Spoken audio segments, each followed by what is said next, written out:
Studies physics bye Hemant sir में बच्चों आप लोग का स्वागत है।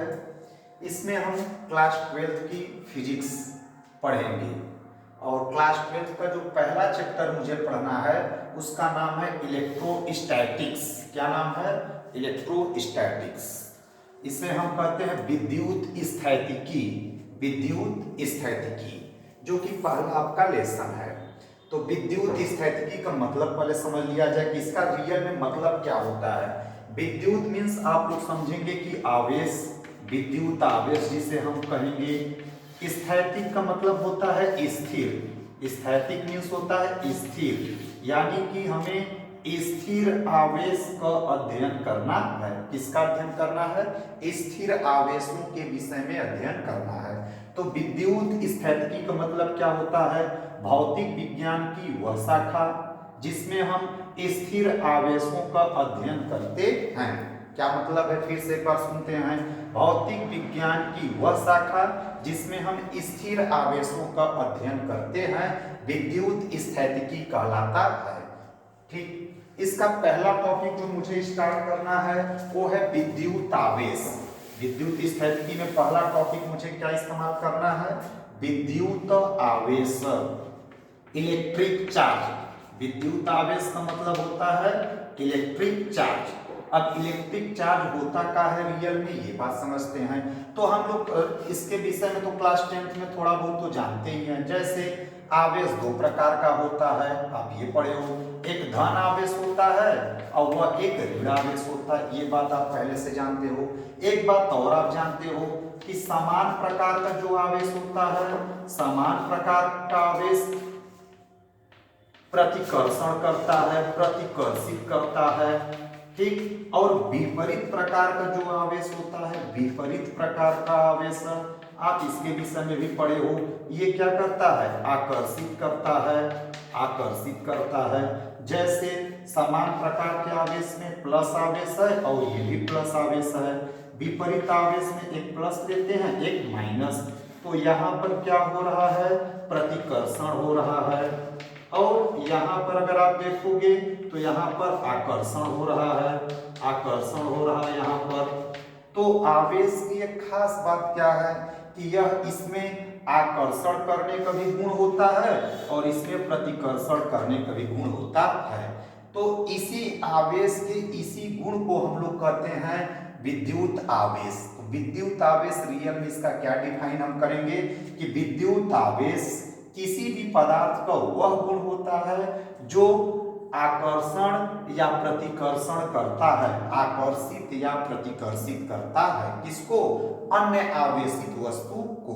तो क्या परिभाषा बनाएंगे? विद्युत आवेश किसी पदार्थ का वह गुण होता है जो अन्य आवेशित वस्तु को आकर्षित या प्रतिकर्षित करता है। ये इसका डिफिनेशन हो गया।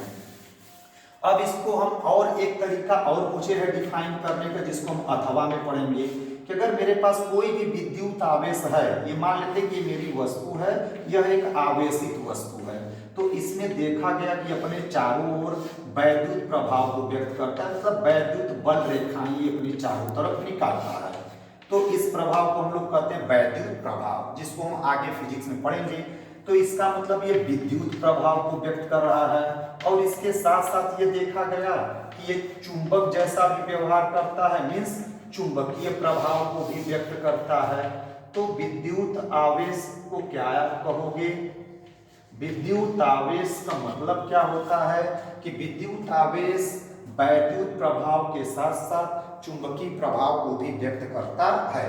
तो आप इसको कैसे एक वर्ड में डिफाइन करोगे? विद्युत आवेश किसी पदार्थ का वह गुण होता है जो वैद्युत प्रभाव के साथ साथ चुंबकीय प्रभाव को भी व्यक्त करता है। तो इसी प्रभाव को हम लोग कहते हैं, इसी आवेश के इस गुण को हम लोग कहते हैं विद्युत आवेश। ठीक, इसके बाद हम लोग इसके विषय में कुछ पॉइंट्स पढ़ लेते हैं। विद्युत आवेश के विषय में कुछ पॉइंट पढ़ते हैं जो हमें कूलम्ब्स लॉ में सपोर्ट करेगा आगे की पढ़ाई के लिए। जैसे पहला पॉइंट हम पढ़ते हैं कि आप इसको डिनोट कैसे करोगे।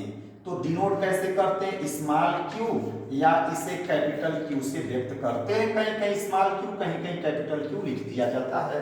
दूसरे नंबर पे इसका फार्मूला क्या होगा, तो एक सिंपल सा फार्मूला हम लोग क्लास 10th में पढ़े हैं, Q बराबर होता है IT, विद्युत धारा के परिभाषा से आप लिए हो।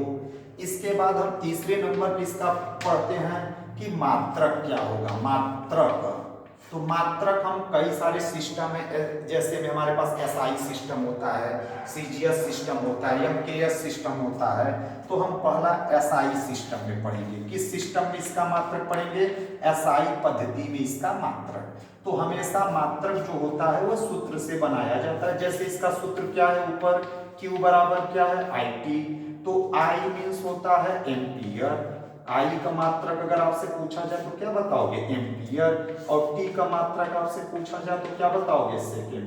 तो इसका SI पद्धति में मात्रक क्या हो गया, एम्पियर सेकेंड। या इसी को सिंपल भाषा में हम कहते हैं कूलाम।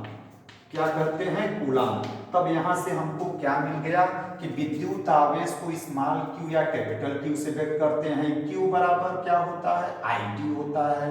SI पद्धति में इसका मात्रक इस फार्मूला से डिराइव कर दिए, I के जगह एम्पियर, T के जगह सेकेंड। तो एम्पियर सेकेंड या इसी को हम कूलाम, जिसको C से डिनोट करते हैं। तो ये SI पद्धति में मात्रक हुआ। सेकेंड हमको क्या पढ़ना है, इसका CGS पद्धति में इसका मात्रक क्या होता है। तो इसका CGS पद्धति में कूलाम के आगे आप स्टेट लगा दो तो क्या हो जाएगा भाई, स्टेट कूलाम। क्या हो जाएगा, स्टेट कूलाम। तो अब विद्युत आवेश का CGS पद्धति में मात्रक क्या हो गया, स्टेट कूलाम। परिभाषा क्या होता है, वैद्युत आवेश किसी पदार्थ का वह गुण होता है जो अपनी चारों ओर वैद्युत प्रभाव के साथ साथ चुंबकीय प्रभाव को व्यक्त करता है। ठीक, अब हम A, B और इसका एक C मात्रक पढ़ते हैं, जिसको हम हेडिंग लिखते हैं अन्य मात्रक, अदर यूनिट ऑफ चार्ज। ठीक, अन्य मात्रक क्या होता है, अन्य मात्रक में आपको अगर ABCD आता है तो उसी से हम लोग याद करेंगे। जैसे में एक होता है AB कूलाम, एब्सोल्यूट कूलाम, जिसको आप ABC से लर्न करेंगे। अब C के बाद अगला जो लेटर आता है उसको हम E कहते हैं। तो एक दूसरा मात्रक है ESU, इसे हम कहते हैं इलेक्ट्रोस्टैटिक यूनिट कहते हैं। और E से एक और मात्रक इसका बनता है EMU, इसे हम लोग कहते हैं इलेक्ट्रोमैग्नेटिक यूनिट कहते हैं। अब E का खत्म, अगला लेटर जो होता है यप होता है। तो यप से इसका मात्रक क्या बनेगा, फ्रैंकलिन। क्या बनता है भाई, फ्रैंकलिन। और यप से एक और मात्रक इसका बनता है जिसको हम लोग कहते हैं फैराडे। क्या कहते हैं, फैराडे। तो इस तरीके से SI पद्धति में मात्रक एम्पियर सेकेंड या कूलाम होता है। CGS पद्धति में स्टेट कूलाम होता है।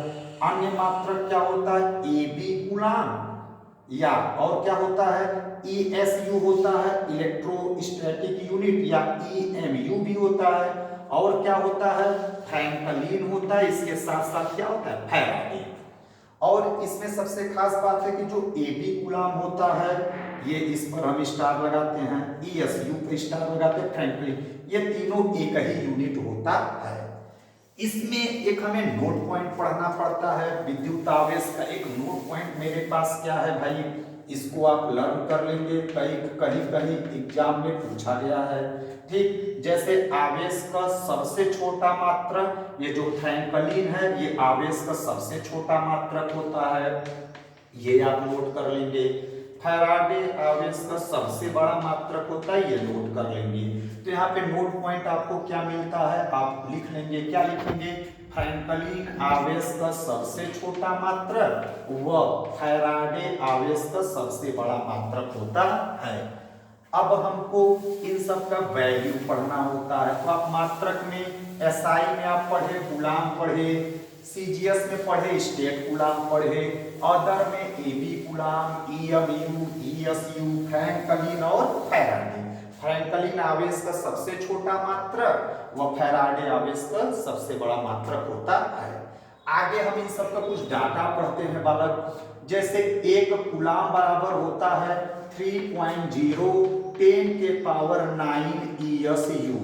ये डाटा आपको याद करना पड़ेगा। 1 कूलाम इक्वल टू कितना आपको पढ़ना है, 3.0 10 के पावर 9 ESU। एक और डाटा आपको याद कर लेना है, 1 कूलम इक्वल टू होता है 1/10 EMU, 1/10 EMU। ये डाटा याद कर लेना है। ये तो बड़ा महत्वपूर्ण फार्मूला है। 1 फैराडे बराबर होता है 96500 कूलम। ये फैराडे, 1 फैराडे इक्वल टू होता है 96500 यानी 96,500 कूलम होता है। ये बड़ा इंपॉर्टेंट है, इसका इस्तेमाल आप केमिस्ट्री में भी करते हैं। जब इलेक्ट्रोकेमिस्ट्री आपको पढ़ाया जाएगा तो वहां पे फैराडे का हम इस्तेमाल करेंगे। एक नस्ट इक्वेशन आता है उसमें हम फैराडे का इस्तेमाल करते हैं। तो आप फिजिक्स में आकर आपने पढ़ लिया है। तो ये आवेश का मात्रा खत्म है। इसके बाद हम नेक्स्ट हेडिंग आवेश का तीसरी वाला जो पॉइंट पढ़ते हैं भाई, वो हम पढ़ते हैं बीमीय सूत्र। क्या पढ़ते हैं? बीमीय सूत्र। तो बीमीय सूत्र भी हमेशा फार्मूला से ही निकाला जाता है। जैसे मेरे पास फार्मूला क्या है, Q इक्वल टू, अभी मैंने ऊपर पढ़ाया था, Q इक्वल टू क्या होता है IT।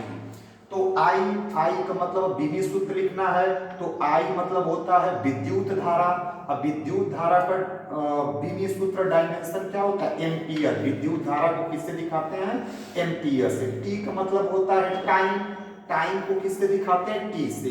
तो मिला जुला कर इसका यूनिट डायमेंशन क्या बन गया? TA। पहले T लिखते हैं फिर A लिखते हैं। लिखने का क्रम क्या होता है डायमेंशन में? हम सबसे पहले M अगर रहता है तो M लिखते हैं, नहीं L लिखते हैं, फिर T लिखते हैं, फिर A लिखते हैं, फिर K लिखते हैं। ये टेम्परेचर है। अब K के जगह किसी किसी बुक में थीटा भी दे दिया जाता है। ठीक, तो बीमीय सूत्र एक बार फिर से देखते हैं। Q बराबर फार्मूला IT होता है, I के प्लेस पर I for ampere, T for time. तो क्या हो जाएगा? T into A। जैसे टाटा बाय बाय आप करते हो तो वहीं आवेश को टाटा कर दो।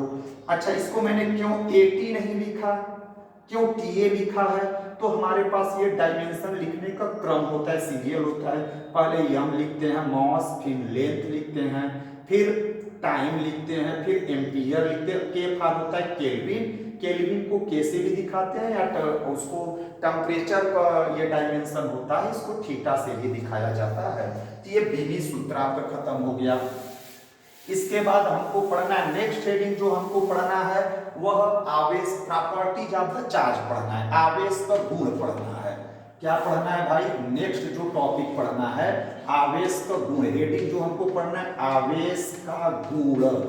तो आवेश का प्रॉपर्टीज क्या होता है, ये नेक्स्ट हेडिंग पढ़ना है।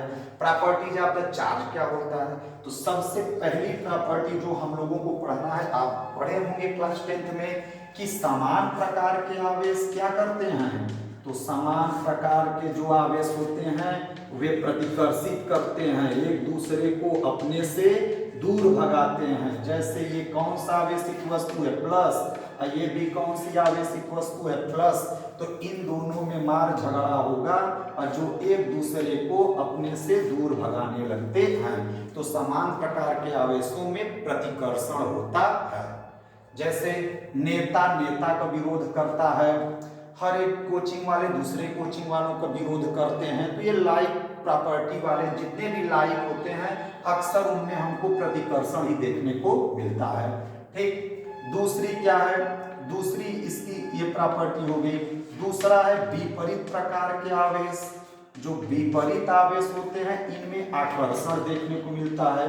ये एक दूसरे को आकर्षित करते हैं, एक दूसरे को क्या करते हैं? आकर्षित करते हैं। जैसे अगर मैं पहला लूं पॉजिटिव ले लिया, दूसरा मैं निगेटिव लूं, तो अब प्लस वाला क्या करेगा? माइनस को अपनी ओर अट्रैक्ट करेगा और माइनस वाला क्या करेगा? प्लस को अपनी ओर खींचता है। तो ये दोनों एक दूसरे को अपनी ओर ऐसे आकर्षित करते हैं। कौन सा? विपरीत प्रकार का आवेश। तो पूरी लॉजिक क्या बन गई भाई? समान, क्या लिखोगे आप अपने कॉपी में? समान प्रकार का आवेश एक दूसरे को प्रतिकर्षित करते हैं तथा विपरीत प्रकार का आवेश एक दूसरे को आकर्षित करते हैं। इसकी ये एक प्रॉपर्टी थी। दूसरी सबसे इंपॉर्टेंट प्रॉपर्टी जो हम आपको पढ़ाने वाले हैं, इसको तो आप रट मार जाओगे भाई। क्या कर जाओगे? रट मार जाओगे। दूसरी हमारे पास आवेश को हम 3 कैटेगरीज में देखते हैं। एक हम ये चेक करते हैं दूसरी प्रॉपर्टीज में A, B और C 3 पॉइंट आपको हम बताएंगे। ये तो खैर नॉर्मल है, ये आपके यूपी बोर्ड 2023 में पूछा गया है। ये जो सी पॉइंट आपको बताएंगे यूपी बोर्ड में 2 साल पूछा गया है, वो दोनों ईयर मुझे अभी याद नहीं है, लेकिन यूपी बोर्ड में ये पूछा गया है, ठीक। और ये नीट 2000, इससे एक क्वेश्चन डिट्टो आया, नीट 2016 में आया है, ठीक। और इसी से एक क्वेश्चन आपका बना है जेई 2023 में, एक क्वेश्चन इसी सी वाले पॉइंट से बना है। यूपी बोर्ड में भी 2 ईयर इसका पूछा गया, 2 ईयर मुझे अभी याद नहीं, ठीक। पहला इसकी क्या होती है प्रॉपर्टीज, हम लोग ये समझते हैं कि अगर आवेश स्थिर है, स्थिर आवेश, स्थिर आवेश क्या करता है, तो स्थिर आवेश को हम स्थिर मीन्स होता है विराम, विराम, तो वह हम लेटर लेते थे, स्थिर आवेश वैद्युत क्षेत्र व्यक्त करता है केवल, यानी वैद्युत प्रभाव शो करता है। तो आप इसको याद कैसे करेंगे, व फॉर विराम और व फॉर वैद्युत। तो विरामावस्था में स्थित आवेश अपने चारों ओर वैद्युत प्रभाव को व्यक्त करता है। दूसरी सबसे इंपॉर्टेंट बात यह है कि गतिशील आवेश, तो गतिशील में 2 प्रकार की गति होती है, एक होती है एक समान चाल से गति, एक होता है त्वरित गति, मतलब अलग अलग चाल से गति। तो अगर एक समान चाल से अगर गति कर रहा है, एक समान चाल से अगर गतिशील आवेश है, एक समान चाल से गतिशील अगर आवेश आपके पास है, या इसी को हम ऐसे भी बोल सकते हैं, किसी चालक में प्रवाहित धारा, चालक में प्रवाहित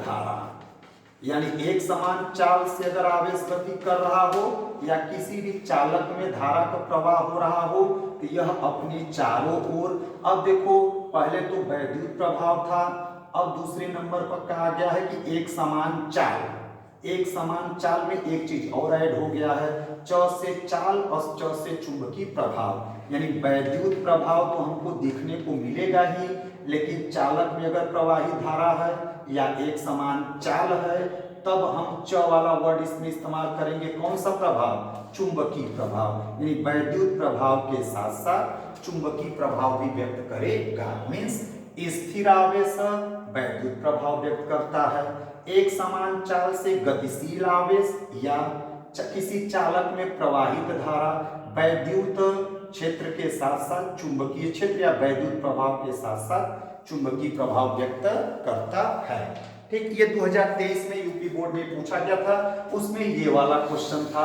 कि यदि किसी चालक में धारा का प्रवाह हो रहा है, तो पहला ऑप्शन था केवल वैद्युत क्षेत्र, तो गलत ऑप्शन। दूसरा ऑप्शन है केवल चुंबकीय क्षेत्र, तो ये भी गलत ऑप्शन है। तीसरा ऑप्शन था कि वैद्युत व चुंबकीय क्षेत्र दोनों, तो कौन सा ऑप्शन सही हो गया, थर्ड वाला ऑप्शन आपका सही हो गया, कौन सा, वैद्युत तथा चुंबकीय क्षेत्र दोनों। तो ये बी पॉइंट आपका क्लियर हुआ।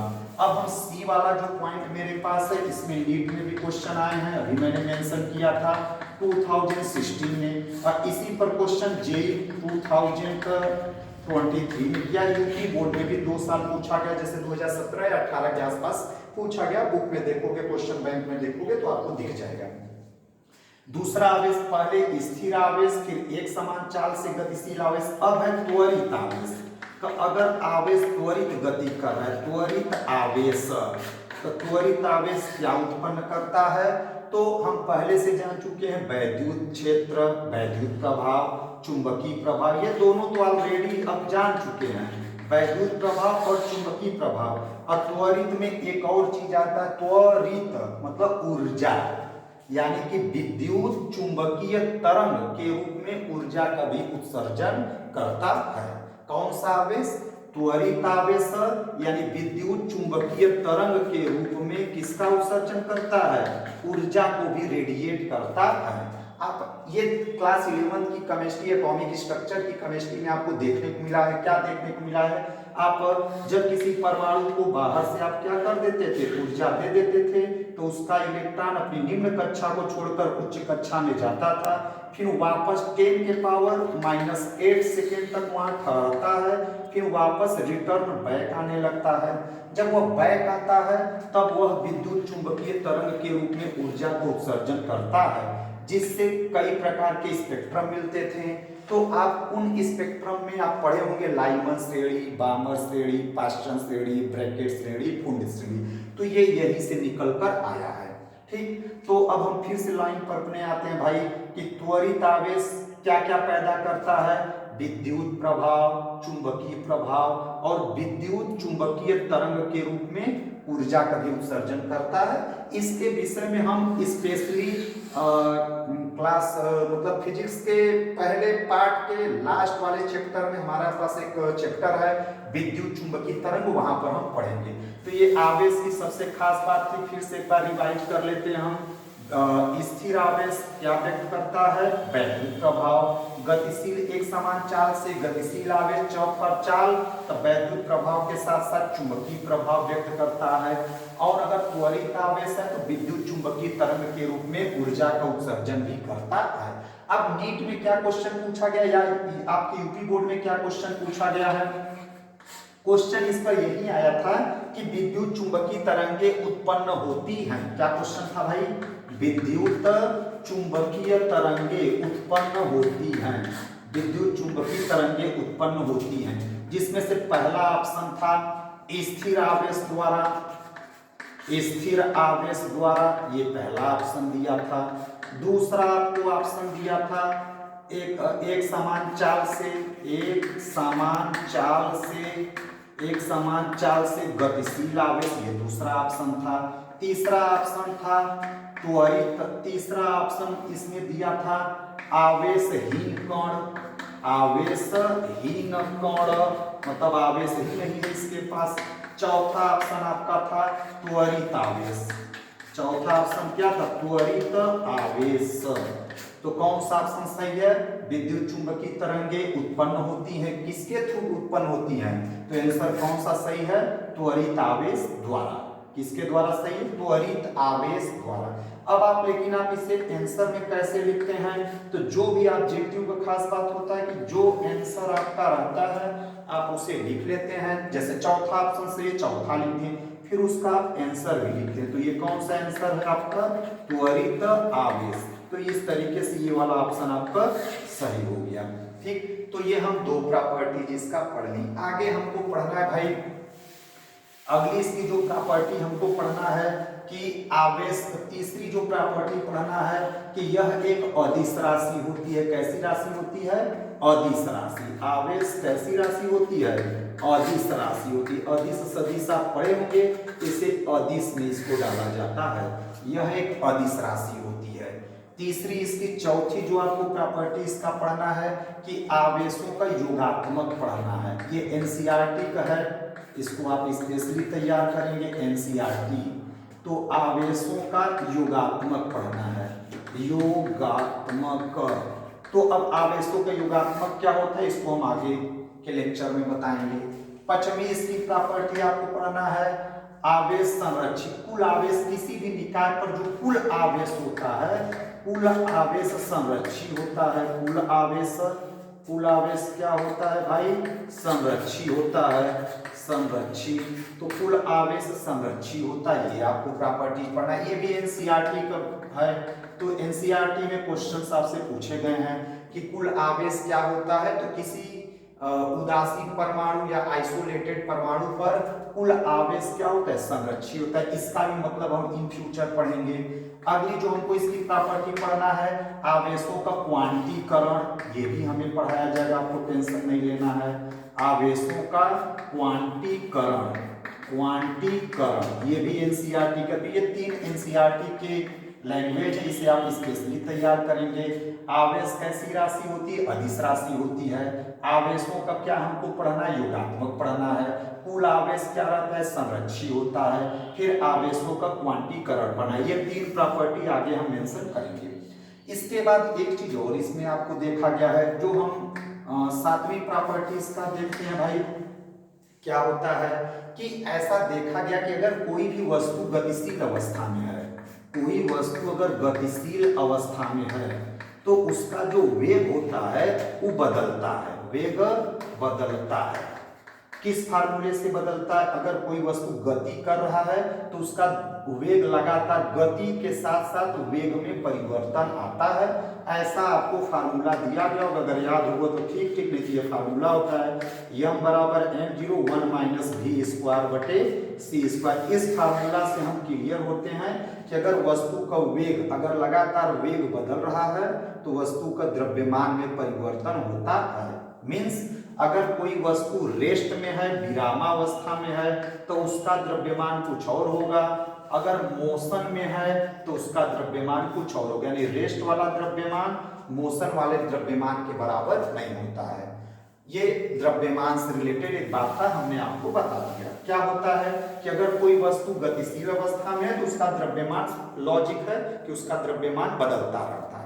परंतु जब यही एक्सपेरिमेंट आवेश पर किया गया तो देखा गया अगर आवेश कोई रेस्ट में है, तो अगर रेस्ट में है तो इसकी अगर वैल्यू मान लो 40 कूलाम है, तो अगर इसी आवेश को फिर हम मोशन करा दें, चाहे जैसे आप मोशन कराओ, चाहे सर्कुलर पाथ पर कराओ, चाहे स्ट्रेट लाइन में कराओ, चाहे जैसे आप मोशन कराते हो वो आपके ऊपर है।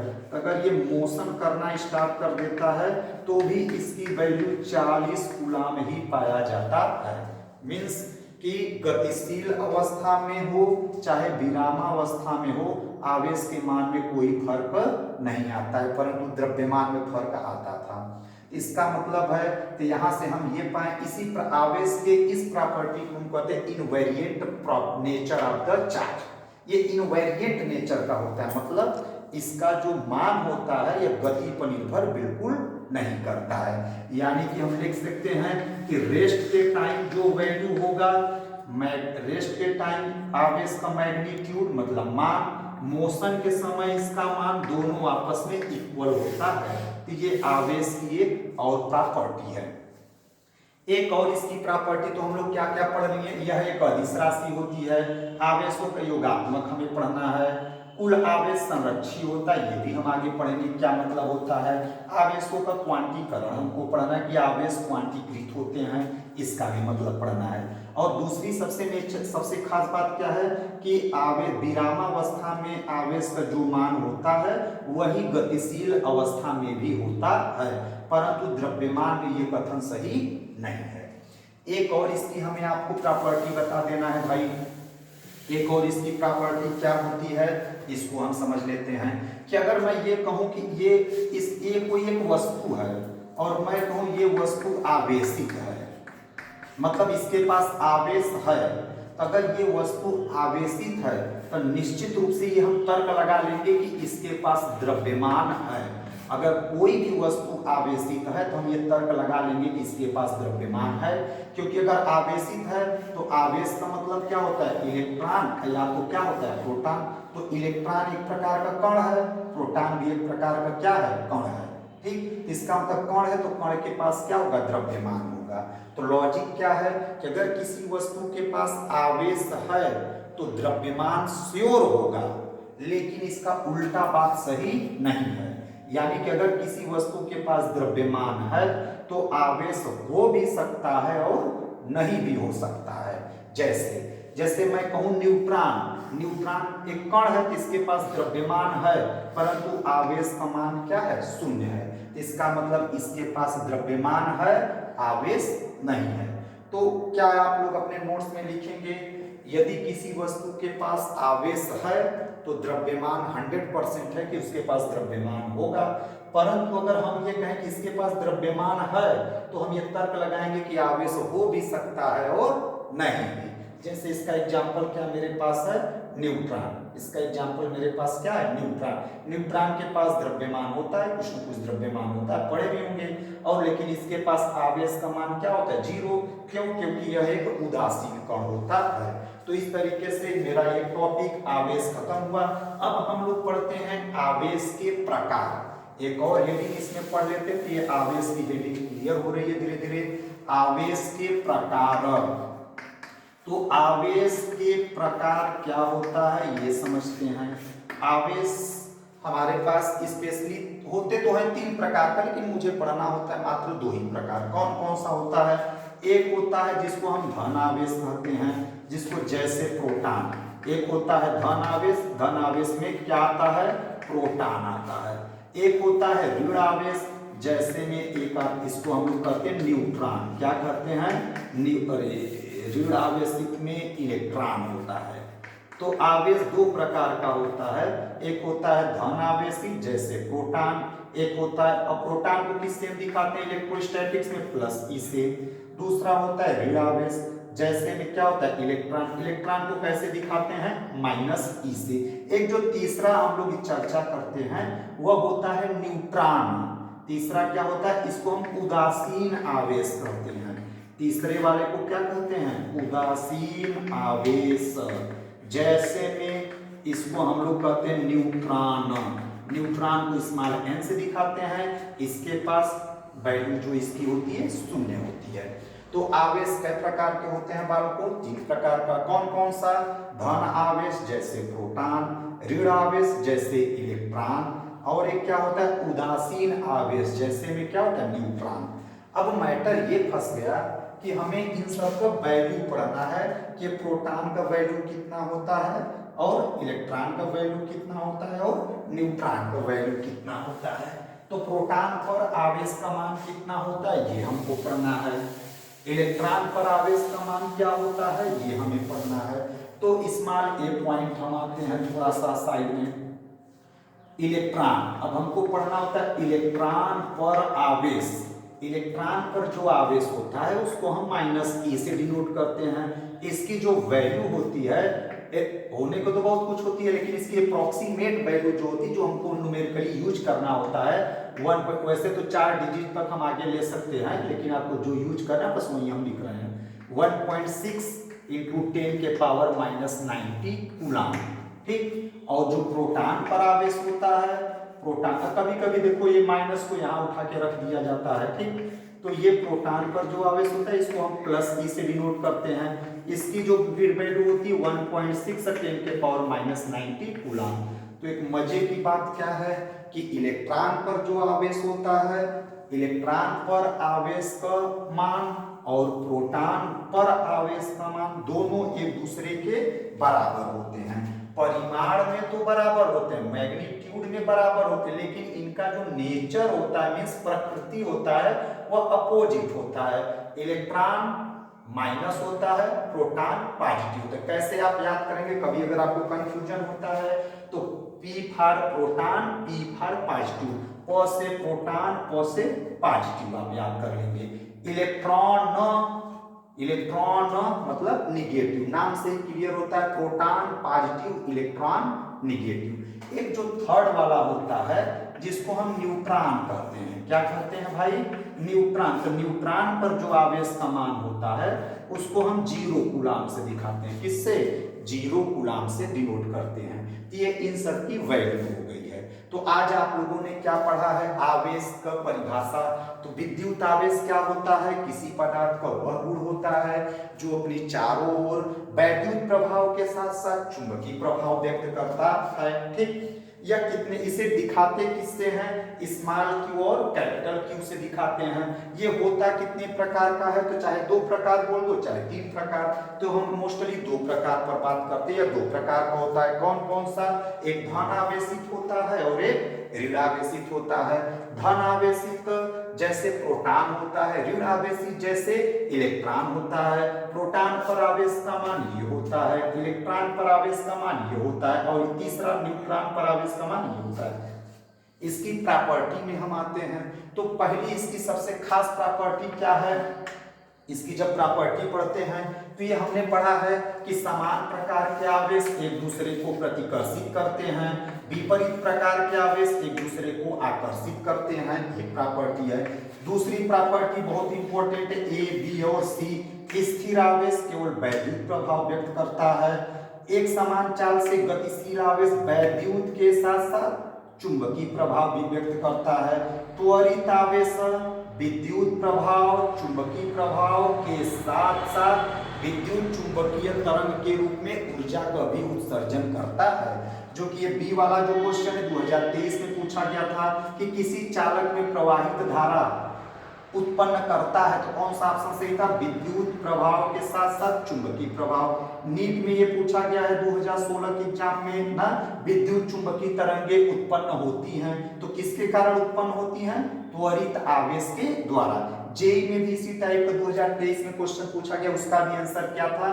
त्वरित आवेश के द्वारा। या तो क्या था इसका, और सी वाले का त्वरित आवेश के साथ साथ मेरे ध्यान से हट गया है। एक और बात इसके विषय में हम लिखते हैं, क्या लिखते हैं भाई? उच्च आवृत्ति से प्रवाहित धारा। क्या लिखते हैं इसके? उच्च, हमारे मेरे ध्यान से उस समय हट गया था। त्वरित आवेश के जगह पर या क्या हो सकता है? उच्च आवृत्ति, यही जी वाला था, उच्च आवृत्ति से प्रवाहित धारा। अगर किसी चालक तार में हाई फ्रीक्वेंसी के साथ करंट का फ्लो हो रहा है तो वह विद्युत, उसको तो हम इसमें ला देंगे त्वरित आवेश में। इसका मतलब है विद्युत प्रभाव के साथ साथ चुंबकीय प्रभाव और विद्युत चुंबकीय तरंग के रूप में ऊर्जा को उत्सर्जन करता है। ये दो प्रॉपर्टी है। तीसरी आप प्रॉपर्टी आपको पढ़ना, यह एक अदिश राशि होती है। कैसी राशि होती है? यह एक अदिश राशि होती है।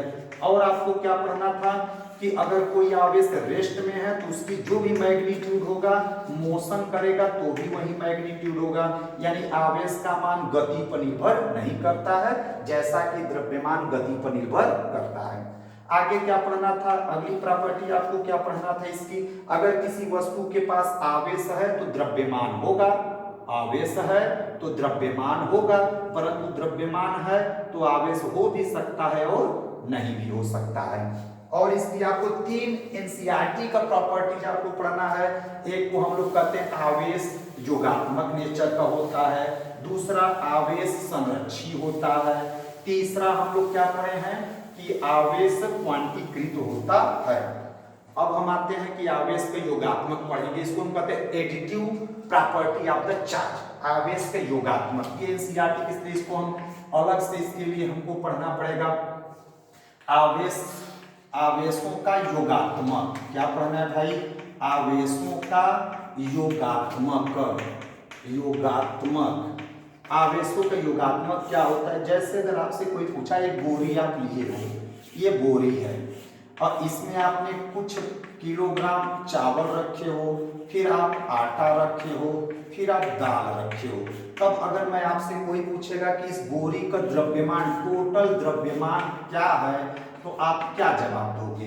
कि इस बोरी में स्थित सभी वस्तुओं के द्रव्यमान के योग के बराबर है। इस बोरी का द्रव्यमान कितना है? क्या जवाब दोगे भाई? कि इस बोरी में स्थित सभी पदार्थों के द्रव्यमानों के योग के बराबर है। तो सेम लॉजिक हम लोग समझते हैं कि अगर मेरे पास ये कोई एक वस्तु है, कोई भी वस्तु है, इसके अलग अलग बिंदुओं पर आवेश, मान लो यहाँ पर Q1 है, यहाँ पर Q2 है, यहाँ पर Q3 है, तो मैं पूछूं कि इस पे आवेश कितना है, Q का मान बताओ, तब Q का मान क्या बताओगे भाई? Q1 बोलोगे या Q2 बोलोगे? कोई आएगा कहेगा Q1 है, कोई कहेगा Q2 है, कोई कहेगा Q3। लेकिन आवेश किस नेचर का होता है?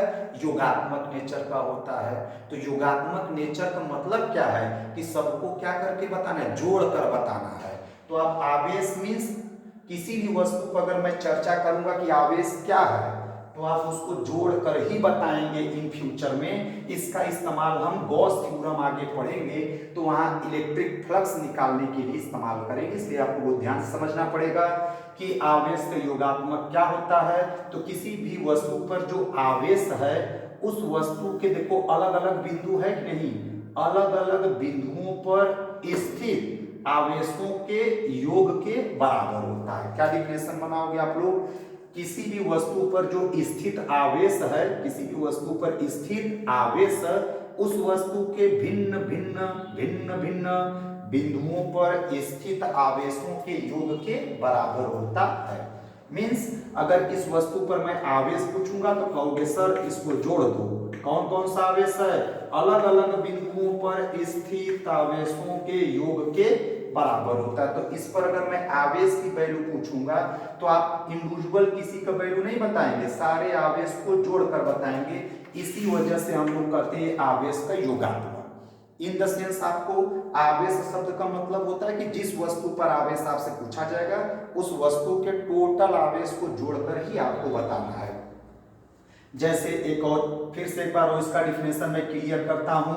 किसी भी वस्तु पर स्थित आवेश, किसी भी वस्तु पर स्थित कुल आवेश उस वस्तु के विभिन्न बिंदुओं पर स्थित आवेशों के योग के बराबर होता है। जैसे एक और एग्जांपल मान लो, इसको मैंने -q2 दे दिया, तब आपका ठीक ये बदल जाएगा, यानी योगात्मक गुणक क्या हो जाएगा? पहला का है q1 है, योगात्मक माने जोड़ना, दूसरा का है -q2 है, इसे ब्रैकेट में आप -q2 लिखेंगे, तीसरा क्या है आप लिखेंगे q3। अब आपका ये फार्मूला से हुआ। प्लस और माइनस मैथ में जैसे आपको आता है आप वैसे करके आप लिख भी सकते हो, कोई मैटर नहीं है। ठीक, इसका इस्तेमाल हम गॉस थ्योरम पढ़ेंगे तब हम इस्तेमाल इसका करेंगे आवेशों का योगात्मक। तो आवेश के योगात्मक क्लियर हो गया। क्या होता है?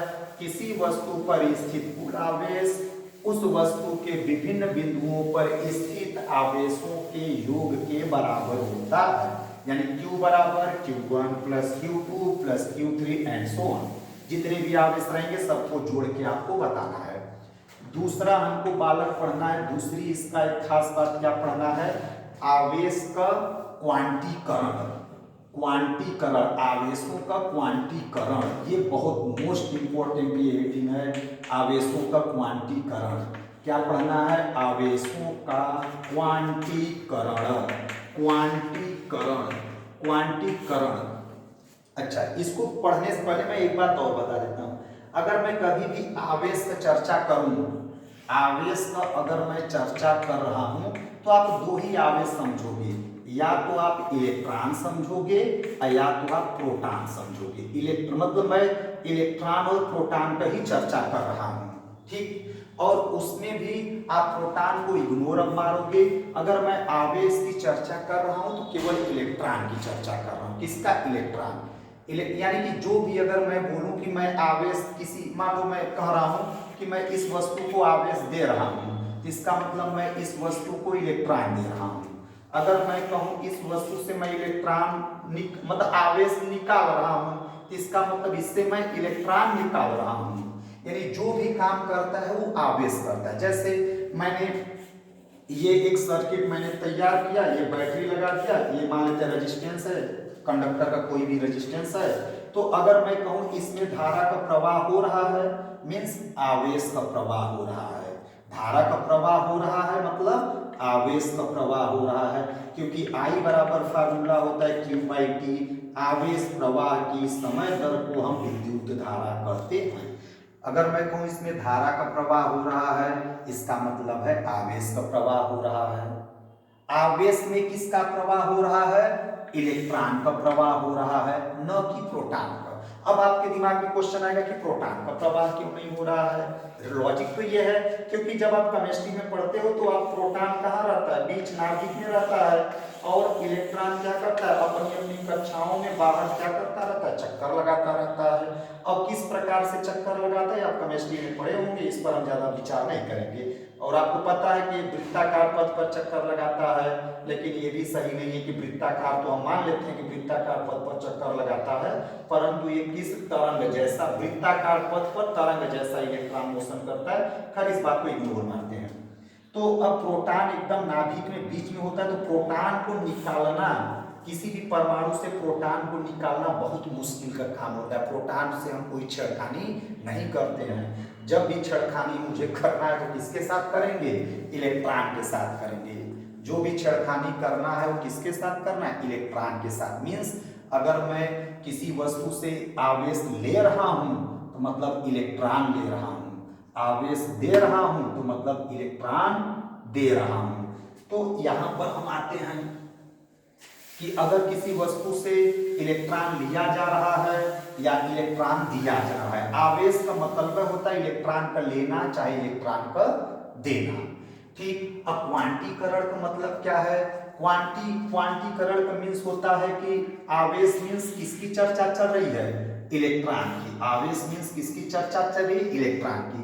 अब क्वांटीकरण का मतलब होता है एक पूर्णांक संख्या जैसे अगर हमको केला खरीदना है तो केला में हम कभी ये थोड़ी ना कहते हैं कि मुझे आधा केला दे दो, पौने 2 केला दे दो, सवा केला दे दो, ऐसा भाषा नहीं बोलते। या तो 1 केला मांगते हैं, या तो 2 केला मांगते हैं, या तो 3 केला मांगते हैं, एक पूर्णांक में मांगते हैं किसी से। तो आवेश मीन्स इलेक्ट्रॉन, क्वांटी का मतलब होता है पूर्णांक संख्या, यानी आवेश किस रूप में पाया जाता है, तो आवेश पूर्णांक के रूप में पाया जाता है। किस रूप मतलब आवेश किस रूप में पाया जाता है, तो आवेश इलेक्ट्रॉनों के पूर्णांक के रूप में। पूर्णांक मीन्स पूर्ण गुणज, पूर्णांक मीन्स क्या होता है, पूर्ण गुणज। तो हम आपसे क्वेश्चन करते हैं कि अगर ये वस्तु है, अब मैं कहूं ये आवेशित वस्तु है, कौन सी वस्तु है, आवेशित वस्तु है, तो इस पर आवेश किस रूप में पाया जाएगा, तो इस पर आवेश किस रूप में पाया जाएगा, तो इस पर आवेश इलेक्ट्रॉनों के पूर्ण गुणज के रूप में पाया जाएगा। मतलब या तो 1 इलेक्ट्रॉन पाया जाएगा, पूर्णांक संख्या से गुणा करने को पूर्ण गुणज कहते हैं, या तो 1 इलेक्ट्रॉन, या तो 2 इलेक्ट्रॉन, या तो 3 इलेक्ट्रॉन, और डॉट डॉट या तो कई इलेक्ट्रॉन, n इलेक्ट्रॉन। कभी भी E/2 इलेक्ट्रॉन नहीं, कभी भी 2E/3 इलेक्ट्रॉन नहीं, कभी भी 4E/5 इलेक्ट्रॉन नहीं, तो फ्रैक्शनल में नहीं पाया जाता है। तो आवेश का क्वांटीकरण का क्या मतलब हुआ, तो किसी भी वस्तु पर आवेश किस रूप में पाया जाता है, तो किसी वस्तु पर आवेश इलेक्ट्रॉनों के पूर्ण गुणज के रूप में पाया जाता है। इसे हम लोग आवेशों का क्वांटीकरण कहते हैं। अब आप अपने नोट्स में क्या लिखेंगे, आवेशों का क्वांटीकरण हेडिंग को कैसे बैलेंस करेंगे कि किसी वस्तु पर आवेश इलेक्ट्रॉनों के पूर्ण गुणज के रूप में पाया जाता है, इसे आवेशों का क्वांटीकरण कहते हैं। आवेश मीन्स इलेक्ट्रॉन, क्वांटीकरण का मतलब पूर्ण गुणज के रूप में पाया जाना। तो किसी वस्तु पर आवेश किस रूप में पाया जाता है, इलेक्ट्रॉनों के पूर्ण गुणज के रूप में पाया जाता है। अब है जैसे Q बराबर क्या पाया जाएगा वस्तु पर, 1 electron, 2 electron, 3 electron, dot dot dot n electron. अब खास बात इसकी क्या, आवेश तो 2 प्रकार के होते हैं, प्लस प्लस भी, अगर प्लस आवेशित हो गया तो +1 electron, +2 electron, +3 electron, +n electron. ऋण आवेशित वस्तु है तो -1 electron, -2 electron, -3 electron, -n electron. तो इसी को हम लोग कहते हैं आवेशों का क्वांटीकरण। फिर से एक बार हम आपको क्लियर कर देना चाहते हैं, किसी वस्तु पर आवेश अस्थायी रूप से इलेक्ट्रॉनों के पूर्ण गुणज के रूप में पाए जाते हैं, इसे आवेशों का क्वांटीकरण कहते हैं। फार्मूला क्या हो जाएगा, Q बराबर +-E +-2E +-3E +-NE। इसका एक स्टार पॉइंट हमको समझते हैं, किसी वस्तु पर आवेश अस्थायी रूप से इलेक्ट्रॉनों के पूर्ण गुणज के रूप में पाए जाते हैं, मतलब कभी भी E/2 के फॉर्म में नहीं पाए जाएंगे, मीन्स फ्रैक्शनल में नहीं पाए जाएंगे, 2E/3 के रूप में नहीं पाए जाएंगे, 4E/3 के रूप में नहीं पाए जाएंगे, ये सब नहीं पाए जाते, पाए जाते हैं परंतु अस्थायी रूप से नहीं पाए जाते हैं। ठीक, ये आवेश जो है पूर्णांक संख्या के साथ अगर इलेक्ट्रॉन लगा है तो वह अस्थायी रूप से पाया जाएगा, और ये सब आवेश फ्रैक्शनल में जो आवेश है यह अस्थायी रूप से पाया नहीं जाता है। हाँ, कभी कभी केमिकल रिएक्शन होता है तो ये सब आवेश पाए जाते हैं, परंतु बहुत कम समय के लिए पाए जाते हैं, तुरंत इनका अस्तित्व तो समाप्त हो जाता है। तो इसलिए हम कह देते हैं कि इस टाइप के जो आवेश हैं वह अस्थायी रूप से नहीं पाए जाते हैं। तो अब इसमें एक नोट पॉइंट हमको समझ में आता है। क्या नोट पॉइंट है कि आवेश का सबसे छोटा मान, अगर आपसे कोई पूछे कि आवेश का अस्थायी रूप से सबसे छोटा मान क्या होता है, तो यहाँ से क्या है, 1 ही है कि 2 ही है कि 3 ही है, तो क्या आंसर पा गए हम लोग, 1 ही। यानी आवेश का अस्थायी रूप से सबसे छोटा जो मान होता है वह इलेक्ट्रॉन के आवेश के बराबर होता है। किस आवेश के बराबर होता है, इलेक्ट्रॉन के आवेश के बराबर। तो आप अपने कॉपी में क्या नोट्स लिखेंगे कि आवेश का अस्थायी रूप से सबसे छोटा मान इलेक्ट्रॉन के आवेश के बराबर पाया जाता है। ये तो आवेश का क्वांटीकरण था। तो आवेश का क्वांटीकरण हमको लगता है क्लियर हो गया कि किसी भी वस्तु पर आवेश अस्थायी रूप से इलेक्ट्रॉनों के पूर्ण गुणज के रूप में पाए जाते हैं। अब इसमें क्वेश्चंस आपको क्या पूछा जाता है, जैसे मैं क्वेश्चन इस पर आवेश के क्वांटीकरण पर क्वेश्चन क्या दिया जाता है, भाई हम उस क्वेश्चन को एक दो आपको बताते हैं, अगर आप समझ जाते हैं तो बात को आगे बढ़ाएंगे। जैसे आपसे क्वेश्चन पूछा जाएगा, क्या 3.2 × 10 के घात पर -19 कूलाम का आवेश संभव है या नहीं, संभव है या नहीं, या तो इसकी जगह पर पूछा जाएगा क्या 3.2 × 10⁻90 कूलाम का आवेश प्रकृति में अस्थायी रूप से पाया जाएगा कि नहीं। तो आप कैसे बताएंगे, तो पाया कौन सा जाता है, 1 ई पाया जाता है, 2 ई पाया जाता है, 3 ई पाया जाता है, 4 ई, तब मैच कराओ। ई का वैल्यू कितना ऊपर पढ़े थे, 1.6 10⁻90 कूलाम। अब मैच कराओ कि इसमें से कौन सा डाटा मैच कर रहा है, तो 1.6 10⁻90, ये देखो क्या है, इसकी अगर डाटा लिया जाए कितना है, 3.2 10⁻90 कूलाम। ठीक, इसकी अगर डाटा लिया जाए तो 4.8 10⁻90 कूलाम। इसकी अगर डाटा लिया जाए तो 6.4 10⁻90 कूलाम। तो बताओ ये ऊपर वाला पाया जाएगा कि नहीं, तो कौन से डाटा से मैच कर गया, कितने इलेक्ट्रॉन के बराबर वो आवेश है, 2 इलेक्ट्रॉन के बराबर आवेश है। तो 2-3 डाटा अगर आपको याद रहेगा तो आप ऑन द स्पॉट बता दोगे। अब बताओ कि कैसे ये आवेश अस्थायी रूप से संभव है कि नहीं है, तो आंसर क्या है कि हाँ, यह आवेश अस्थायी रूप से संभव है। क्यों संभव है, क्योंकि यह 2 इलेक्ट्रॉन के आवेश के बराबर है। खैर डाटा अगर आपको याद है तो आप बता देंगे, कुछ रैंडम वैल्यू दे दिया जाए तब आप कैसे बताएंगे। ठीक, तो इसको हम कैसे जांच करेंगे, चेक कैसे करेंगे कि यह पाया जाएगा कि नहीं पाया जाएगा, तो आप फार्मूला इस्तेमाल करोगे, Q बराबर ये आवेश पाया जाएगा कि नहीं पाया जाएगा। इस बात को कैसे आप पता लगाओगे, न्यूमेरिकली कैसे पता लगाओगे, या तो डाटा याद हो आपको, 1.6 का पहाड़ा आपको याद हो, टेबल याद हो, तब तो 16 का पहाड़ा पढ़ के आप मैच करा लेंगे, मैच कर गया तो ठीक, नहीं मैच किया तो नहीं। ठीक, और नहीं तो आप रैंडम वैल्यू दिया जाएगा तो आप कैसे बताओगे, फंस जाओगे मामला। तो आप कैसे चेक करोगे कि यह आवेश संभव है कि नहीं, तो आप फार्मूला इस्तेमाल करेंगे, Q बराबर NI फार्मूला इस्तेमाल करेंगे। ठीक, वहां से n का वैल्यू आप निकालेंगे। अगर n का वैल्यू निकालने पर पूर्णांक संख्या आ गया तो मतलब क्या हो गया, इलेक्ट्रॉन का पूर्ण गुणज हो गया। तो इलेक्ट्रॉन का पूर्ण गुणज हो गया, इसका मतलब आवेश का क्वांटीकरण हो गया, आवेश का क्वांटीकरण हो गया तो संभव है। बात समझ आ गई। तो आप मिला जुला कर सिंपल सी बात है, n का वैल्यू निकाल लेना। अगर n का वैल्यू पूर्णांक संख्या आती है तो बोल देना संभव है, अब पूर्णांक संख्या नहीं आती है तो बोल देंगे संभव नहीं है। ओके, चलो आगे बढ़ते हैं भाई, क्या है थोड़ा तेज रफ्तार में चलता है स्टोरी।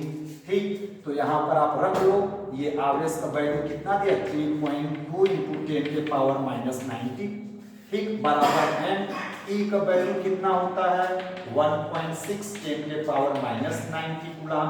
तो आप इसको काट पीट करोगे तो ये 2 आएगा, तो n बराबर सॉल्व करोगे तो कितना आ जाएगा, 2। इसका मतलब आप ये संभव है, लेकिन आप अपने नोट्स में लिखेंगे क्या, क्या लिखेंगे कि 3.2 × 10 के घात पर -19 कूलाम का आवेश संभव है। क्यों संभव है, क्योंकि n बराबर 2 एक पूर्णांक संख्या है, n बराबर 2 एक क्या है, पूर्णांक संख्या है। ठीक, जैसे एक और एग्जांपल हम इसी के साथ आपको ले लेते हैं, क्लियर हो जाएगा। जैसे मैं आपसे बोल दूं 4.8 10⁻19 कूलाम का आवेश संभव है, तो फिर कहोगे सर Q बराबर NI फार्मूला लगा दो। ठीक है बालक, Q बराबर NI लगा दिए, क्या है 4.8 10⁻90 है। ठीक, n अपने जगह, E के जगह 1.6 10⁻90। अब इसे काट पीट करोगे तो कई बार में कटेगा, 3 टाइम्स, तो n बराबर क्या आएगा, 3। n बराबर 3 का मतलब क्या हो गया, पूर्णांक संख्या हो गया। तो कहोगे सर संभव है। क्या किए पता चला आपको 4.8। यहाँ क्यू बराबर NI फार्मूला लगाएं, क्यू का वैल्यू पुट किए, एन अपने जगह, ई का डाटा हमें पता है, तो इसको इससे काटेंगे तो कई बार में कटेगा, 3 बार में। तो n बराबर कितना आया 3। 3 एक कैसी संख्या है, पूर्णांक संख्या, तो मिला जुला कर यह आवेश क्या है, संभव है। जैसे एक और एग्जांपल मैं ले लेता हूं, जैसे 4.0 10 के पावर -90 कूलम अगर लूं तो क्या यह संभव है, तो आंसर क्या है, नहीं। क्यों? क्योंकि जब Q बराबर NI फार्मूला आप लगाओगे, Q बराबर NI फार्मूला अगर आप लगाते हो तो Q के जगह क्या लिखोगे, 4.0 10 के पावर -90 कूलम बराबर n के प्लेस पर n 1.6 इंटू 10 के पावर -90, तो -90 से -90 चला गया, तो n बराबर ऊपर क्या आ जाएगा 40/16, यानी 4 से काटोगे तो 10 बटे कितना हो जाएगा 8, फिर काट लोगे तो इसको कितना हो जाएगा 5 बटे, अरे 4 चौके 16, फिर काटोगे तो आपको क्या है, पूर्णांक संख्या नहीं आ रहा है, या 8 से आप काट सकते थे, 8 5 40, 8 2 के 16, तब 5/2 आया, तो 5/2 का मतलब क्या हो गया, अढ़ाई, यानी 2.5। तो यह बताओ पूर्णांक संख्या है, तो पूर्णांक संख्या नहीं आ रहा है, तो इसका क्या मतलब है, तो आंसर क्या लिखोगे आप कि 4.0 10 के पावर -90 कूलम संभव नहीं है, संभव नहीं है। क्यों संभव नहीं है, क्योंकि n बराबर पूर्णांक संख्या नहीं आ रहा है। तो आवेश के क्वांटीकरण पर ये ऐसे ही क्वेश्चन आते हैं। आवेश किस रूप में पाया जाता है प्रकृति में, तो आवेश इलेक्ट्रॉनों के पूर्ण गुणज के रूप में पाया जाता है, इसे हम लोग क्या कहते हैं, आवेश का क्वांटीकरण। कैसे आप पहचानोगे कि आवेश संभव है कि नहीं है, तुरंत Q बराबर कौन सा फार्मूला इस्तेमाल करोगे, NI में किसकी वैल्यू निकालोगे, n का, अगर n का वैल्यू पूर्णांक संख्या आता है तो कहोगे संभव है, अब पूर्णांक संख्या नहीं आता है तो कहोगे संभव नहीं है, या प्रकृति में अस्थायी रूप से नहीं पाया जाएगा। अब इसी में अभी देखो ताजा डिस्कवरी हुई है, क्योंकि फिजिक्स को आगे धीरे धीरे दिन प्रतिदिन डिस्कवरियां होती चली जा रही हैं। अब हम लोगों के पास एक पार्टिकल आता है, एक स्टार लगा के हम आपको बात करते हैं, बुक में देखेंगे तो ये दिया होगा, एक क्वार्क नाम का पार्टिकल होता है, क्वार्क जो आवेश होता है, इसको हम 2 क्वार्क के विषय में स्पेशली हमको पढ़ना है। एक पढ़ना होता है डाउन क्वार्क, क्या पढ़ना होता है, डाउन क्वार्क। एक हमको पढ़ना था अप क्वार्क, क्या पढ़ना है, अप क्वार्क। तो क्वार्क में 2 पार्टिकल हमको पढ़ना है, एक होता है डाउन क्वार्क, एक होता है अप क्वार्क। डाउन क्वार्क पर जब आवेश की वैल्यू देखा जाता है तो -e/3 पाया जाता है, और अप क्वार्क में हम वैल्यू इसका देखते हैं तो 2e/3 पाया जाता है। तो क्वांटीकरण क्या कह रहा था कि आवेश तो इलेक्ट्रॉन के पूर्ण गुणज पाए जाते हैं, लेकिन क्वार्क क्या कह रहा है कि ये पूर्ण गुणज तो नहीं है, मतलब क्वांटीकरण को फॉलो नहीं कर रहा है। लेकिन ऐसा कुछ नहीं है, क्वांटीकरण फॉलो हो रहा है, बस अंतर क्या है कि आपको बताया गया कि अगर आवेश इलेक्ट्रॉन के पूर्ण गुणज के रूप में पाया जाएगा तो वह अस्थायी रूप से पाया जाएगा। अगर आवेश फ्रैक्शनल में दिख रहा है तो वह किस रूप में पाया जाता है, अस्थायी रूप में पाया जाता है। तो ये कौन सी आवेश है, अस्थायी आवेश है, ठीक। ये किसी भी केमिकल रिएक्शन में आपको प्राप्त होता है, लेकिन अचानक से ये डिसअपीयर हो जाता है, इसका टाइम पीरियड बहुत ही कम होता है, इसलिए इसको हम लोग क्या कहते हैं, अस्थायी आवेश। क्या कहते हैं, अस्थायी आवेश। इसकी डिस्कवरी के बाद एक खास बात आप लोग केमिस्ट्री में पढ़ेंगे छोटे क्लासों में। क्या केमिस्ट्री में आप पढ़े, मैं आपको बता रहा हूँ, आप पढ़ेंगे इलेक्ट्रॉन, प्रोटॉन और न्यूट्रॉन, ये मौलिक कण होते हैं, परमाणु के मौलिक कण आप पढ़े होंगे, या तो आप इसी को कहते हैं मूल कण। कौन कौन भाई, इलेक्ट्रॉन, प्रोटॉन, न्यूट्रॉन, परमाणु का कौन सा कण होता है, मौलिक कण या मूल कण होता है। लेकिन जब क्वार्क की डिस्कवरी हुई तब वहां से प्रोटॉन और न्यूट्रॉन को मौलिक कण से हटा दिया गया, ठीक, हटा दिया गया वहां। लेकिन अभी भी बुक में छपाया आता है तो हम लोग पढ़ लेते हैं। मौलिक कण का मतलब समझते हैं। ऐसा कण, मौलिक का मतलब होता है ऐसा कण जिसे नहीं तोड़ा जा सके, जिसे नहीं तोड़ा जा सके, यानी प्रोटॉन ही सबसे छोटा कण है, प्रोटॉन को दो भागों में विभाजित न किया जा सकते। मौलिक कण हम उस कण को कहते हैं जिस कण को हम दो बराबर भागों में बांट नहीं सकते हैं। अगर दो बराबर भागों में बांट दे रहे हैं तो वह मौलिक कण नहीं है। तो पहले हम लोग ये जानते थे कि इलेक्ट्रॉन को दो बराबर भागों में नहीं बांटा जा सकता है, इसको तोड़ा नहीं जा सकता है, प्रोटॉन को भी नहीं तोड़ा जा सकता है, न्यूट्रॉन को भी नहीं तोड़ा जा सकता है। इसलिए इन दोनों कणों को हम लोग मौलिक कण कहते हैं, तीनों कण को। लेकिन जब क्वार्क की डिस्कवरी हुआ तब ये पाया गया कि जो प्रोटॉन होता है ना क्वार्क से मिलकर बना होता है। किससे मिलकर बना होता है? क्वार्क। ये एनसीईआरटी में पूछा भी गया है कि एनसीईआरटी हमको स्पेशली पढ़ना, इसलिए हमने आपको ये टॉपिक उठाया, नहीं तो नहीं उठाते। पूछा गया है कि प्रोटॉन का क्वार्क संगठन, एक न्यूमेरिकल है उसमें प्रोटॉन का क्वार्क संगठन पूछा है, और उसी में पूछा है न्यूट्रॉन का क्वार्क संगठन, न्यूट्रॉन का क्वार्क संगठन आपसे पूछा गया है। तो ये एनसीईआरटी का डाटा हम लोगों को पढ़ लेना है। एनसीईआरटी में बुक में आप देखोगे तो क्वेश्चन एनसीईआरटी का पूछा गया है, इसलिए हमें क्वार्क उठाना पड़ा।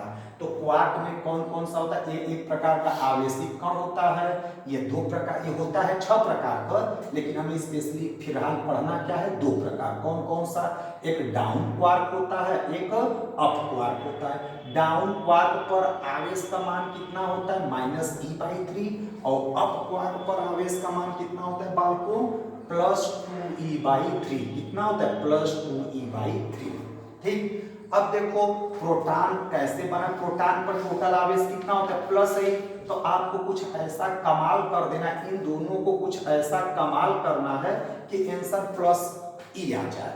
कुछ जोड़ घटाना जो भी आपको मन में आए, तो कुछ ऐसा कमाल करो कि वैल्यू कितना आ जाए? +e आ जाए। तो जैसे मैं करने वाला हूँ, जैसे हम ले लूँ, ये ले लेता हूँ +2e/3, +2e/3 और -e/3 ले लेता हूँ।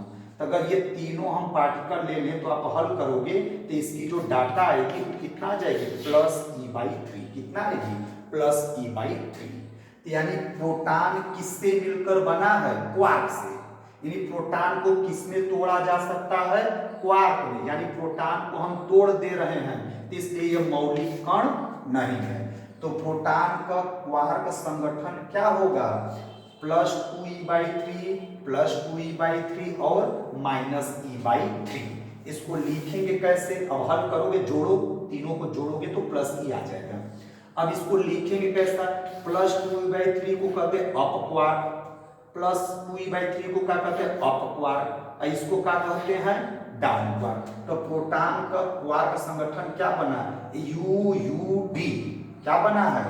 UUD मींस प्रोटॉन को हम किसमें तोड़ सकते हैं? UUD में, up up down, up up down. तो प्रोटॉन का क्वार्क संगठन कितना हुआ? Up up down. अब बताओ प्रोटॉन मौलिक कण रहेगा? तो आंसर क्या है? नहीं। क्यों? क्योंकि प्रोटॉन को हम तोड़ सकते हैं, किसमें? अप अप और डाउन में तोड़ सकते हैं।